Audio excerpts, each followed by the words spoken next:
भगवान ऐसा कभी ना करे, मैं तो यही प्रार्थना कर रहा हूँ। लेकिन कभी कभी मुझे अंदर से क्या लगता है, जैसे आज लोग गांठों के दर्द से परेशान हैं, डायबिटीज से परेशान हैं, यदि इसी बेढंगे से जीवन जीते रहे तो कैंसर रोग ऐसे ही फैल जाएगा, बड़ा मुश्किल हो जाएगा जिंदगी जीना।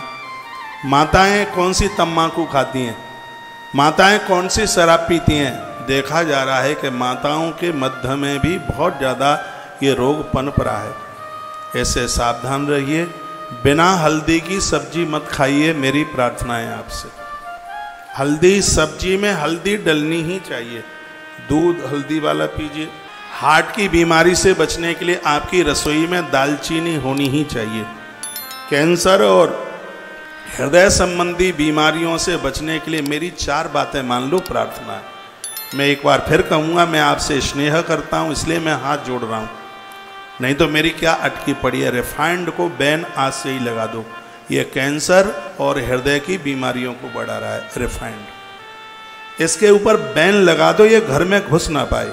और मैं इतने जोर से इसलिए बोल रहा हूँ, आश्रम के कितने लंबे चौड़े खर्चे हैं तो भी आश्रम में रिफाइंड को कहीं जगह नहीं है। तुलसीवन आश्रम में रिफाइंड नहीं पहुँचती अंदर। बड़े बड़े भंडारे होते हैं, या तिल के तेल में होंगे, या शुद्ध देसी घी में होंगे, या सरसों के तेल को प्रयोग में लिया जाएगा। रिफाइंड के लिए कहीं भी बिल्कुल इतनी भी रत्ती भर गुंजाइश नहीं है। चाहे गाड़ियों से चौड़ाई पर भंडारा हो और चाहे आश्रम का भंडारा हो, लेकिन रिफाइंड को जगह नहीं है। यदि आप स्वस्थ रहना चाहते हैं, इन असाध्य भयानक बीमारियों से बचना चाहते हैं, तो अपने घर की देहली चौखट मत देखने देना, ये रिफाइंड अंदर प्रवेश ना करे। आप मेरी बहुत बात मानते हैं, प्लीज़ मेरी ये भी बात मान लीजिए। मैं आयुर्वेद के ग्रंथ पढ़ता हूँ, वो जानकारी आपके बीच में रख रहा हूँ। भले ही वो कितने भी ब्रांडेड का बाप चल करके आ जाए, रिफाइंड तो रिफाइंड ही है, इसको घर में प्रवेश मत होने देना। अब रिफाइंड के व्यापारी बेचने वाले बैठे होंगे, उनका ये और आफत आ गई है, ले रिफाइंड पर रोक लगा दी। रिफाइंड की जगह पर और चीज़ें बेचो ना, खूब बेचो, और चीज़ें बेचो, और कई तरह के ऑयल हैं, तेल हैं, उन्हें बेचिए, रिफाइंड पर ब्रेक। और एक दूसरा है आयोडीन नमक। आयोडीन नमक का आप इस्तेमाल करते हैं तो उतना ही जितना कि सब्जी में डालकर आपने इसको पकाया है। यह ऊपर से जो बुरका बुरकी आपको चलती है, नमक कम पड़ जाता है, जो ऊपर से आप डालते हैं पॉइजन डाल रहे हैं, जहर डाल रहे हैं आप। सेंधा नमक डालिए आप अपनी रसोई में, महंगा तो आएगा, डायबिटीज से आपकी सुरक्षा करेगा। और ऐसी तमाम बीमारियां हैं, जब घर में आप फर्श पर पोंछा लगाते हैं तो बाल्टी में थोड़ा सा आप सेंधा नमक डालिए और उससे आप पोंछा लगाइए। उस पत्थर के ऊपर आप उलाने पंप चलते हैं तो उससे डायबिटीज कभी बढ़ती नहीं है। नहीं तो ये मार्बल जब से चली है, ये सिर्फ मीठा खाने से डायबिटीज नहीं बढ़ी है, इसमें राजस्थान की मार्बल का भी और मोरबी के टाइल का भी बड़ा योगदान है डायबिटीज को बढ़ाने में। तो इसमें आप पोंछा लगाएं, उसमें सेंधा नमक डालें अपने खाने। मैंने लगभग कितनी मैंने 20 वर्ष से आयोडीन नमक नहीं खाया, मैंने 24 वर्ष से लाल मिर्च नहीं खाई, धोखे से भी नहीं खाई। मुझे पूरा 24 साल हो गए, नहीं तो आदमी धोखे से भी खा लेता है। नहीं तो पता नहीं ईश्वर ने कौन सी माटी का बनाया, जन्म से चाय नहीं पी कभी, तो बहुत बड़ी बात है। गुटखा, बीड़ी, सिगरेट, तम्बाकू, ये तो बहुत पीछे की बात रहेगी। आयोडीन जिसको समुद्री नमक कहते हैं, इसका आप सेवन मत कीजिए। और ध्यान से सुनिएगा, सलाद के ऊपर काले नमक के अलावा कोई नमक ना डालें। खीरे में फ़ायदा करता है, सेब में तो इतना फ़ायदा करता है, जिसको माइग्रेन की बीमारी है, जिसको माथे का दर्द होता है, जिसको आधा सीसी का दर्द होता है, जिसका माथा झंझनाता रहता है, वो सुबह ही खाली पेट 1 सेब की 4 फांक करें। नीचे से जुड़ा रहने दें उसको, अलग अलग नहीं, नीचे से जुड़ा रहे। उसमें काला नमक भर दीजिए, 10 मिनट के लिए उसको रख दीजिए। 10 मिनट के बाद में उस सेब को खाली पेट खाइए, माथे का दर्द आपका घर छोड़ करके भाग जाएगा। काले नमक का इतना बड़ा प्रभाव है। काला नमक शहद पानी में गरम मिला करके, गरम करके आप नशेड़ी को दे दीजिए, उसकी शराब छूट जाएगी, उसका हर प्रकार का नशा छूट जाएगा, इतना बड़ा प्रभाव है। काला नमक शहद गर्म पानी में और आप उसको नशा करने वाले को आप दे दीजिएगा, उसको फायदा ही नहीं, वो मुक्त हो जाएगा नशे से। ये इतना फायदा करता है। तो ये चीजें आप प्रयोग में लीजिए। सुनिए, तो पहली बात हो गई रिफाइंड, दूसरा हो गया आयोडीन नमक, और तीसरी बात हो गई है वो है कुकर की दाल। ये पेट में गैस तो तभी से ज्यादा बनी है जब से आपने कुकर की दाल, आप कढ़ाई के नीचे मिट्टी का पोत ना लगाइए, उसको मिट्टी से नीचे पोतिए, फिर उसमें आप दाल बनाइए। थोड़ा सा आपका सिलेंडर ज़्यादा लग सकता है, लेकिन वो दाल आपके लिए अमृत बन जाएगी। कोई बहुत ज़्यादा जल्दी में कभी हफ्ते 10 दिन में एक आध बार आपने कुकर में दाल बना ली, ये जानलेवा है कुकर की दाल।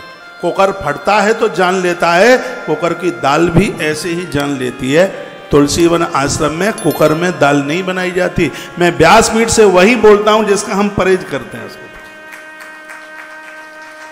इसका भी आप परहेज कीजिएगा। एक बहुत बड़ा राक्षस आपके घर में बैठा है, फ्रीज। इतना बड़ा डाकू है, क्या बोलूं मैं, है उसमें से निकाल करके हाल ही भट्टी पर चढ़ा देते हो। फ्रीज की रखी हुई चीज 45 मिनट का गैप चूल्हे पर जाने में होना चाहिए। पहले फ्रीज से बाहर निकालो, 45 मिनट के बाद उसको गर्म। रिफाइंड को इतने उच्च तापमान के ऊपर बनाया जाता है, उसको बनाया जाता है। और सुनिएगा, जो भी आप तेल बार बार गर्म करके यूज ले रहे हो वो जानलेवा है।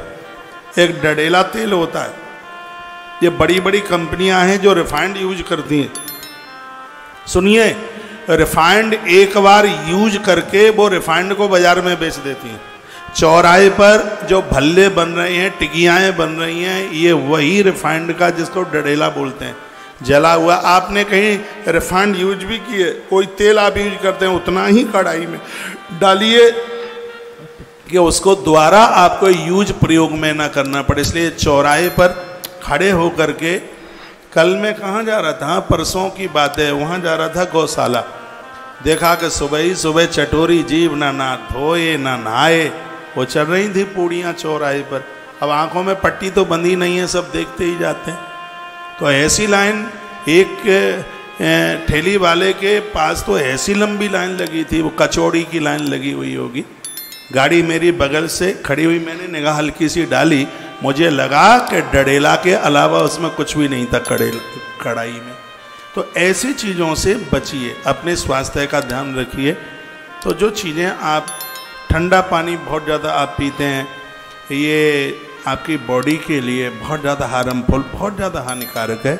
और एक चीनी का प्रयोग बहुत कम कीजिए, ना के बराबर। खांड लीजिए, बूरा लीजिए, मिश्री लीजिए।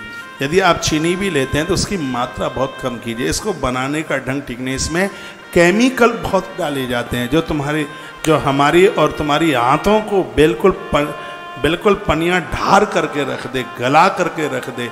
इस चीनी को लेकर के ही तो कैल्शियम की कमी हो रही है। वही चीनी चाय में डालकर आप खूब पीते हैं, कैल्शियम की कमी हो रही है, घुटने दुख रहे हैं, परेशानी हो रही है, ज़मीन पर बैठ नहीं पा रहे हैं, चाहते हैं तो भी नहीं बैठ पा रहे हैं। तो ये कुछ डाकू रसोई में बैठे हैं, इनको धीमे धीमे बाहर कीजिए और थोड़ा सा परिवर्तन कर लीजिए। चाय गुड़ की पियो ना, पी रहे हैं तो गुड़ की पीजिएगा। रसगुल्ला गुड़ का बनाओ। मैं आपके घर में रुका हूँ भैया, मेरे दूध में चीनी नहीं डाली जाती, मुझे बरसों हो गए इसको छोड़े। मेरी रिपोर्ट 100% सही है। इतनी कथा करके, इतनी मेहनत करके और आदमी स्वस्थ बना रहे तो भगवान की तो कृपा है ही, लेकिन मेरा एक जीवन जीने का ढंग भी है इसमें। यदि शरीर स्वस्थ नहीं होगा तो मैं इतनी यात्राएं कैसे करूंगा। अभी मैं आगे की जो मेरी यात्राएं आप सुनेंगे तो आप ये कहेंगे कि आदमी कौन सी मिट्टी का बना हुआ है।